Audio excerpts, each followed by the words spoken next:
นั้นโทษนำกลับมาถึงบ้านเมียหายถามอยู่น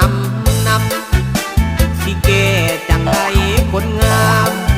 คิดนำเบอร์นั้นค้างไว้บังเอิญมือถือในมือของเมียเบิดหางเลยแก่ทันการเอาโฟนนั้นไปฝากใหม่พอได้โอกาสเอาซิมคาร์ดถอดออกไวแล้วเอาไปใส่หน่วยใหม่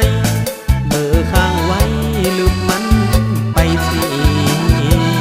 เสร็จโลดคราวนี้คนดีถอดเอาสินค้า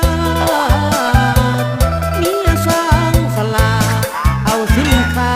ใส่หน่วยโนกีพอถึงเวลาผู้สาวโทรมาหามีหัวใจมันความมันเสียเพราะมีอารมณ์อยู่กับเขาเบอร์เต็นอายะแต่ยามียังให้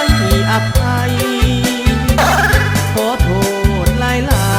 ยๆที่อายบ่ได้บอกเจ้าอย่าเฝ้าคืนคมขอลงบ่แม่นผู้สาวเฮ็ดเวียกน้ำกันแต่เก่าละข้าวบ่ทันใด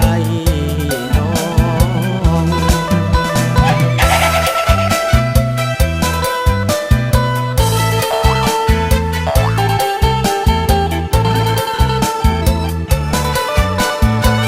เสร็จโลดคราวนี้คนดีถอดเอาสินค้าเมียสร้างสลาเอาสินค้าใส่หน่วยโนกีพอถึงเวลาผู้สาวโทรมาหามีหัวใจ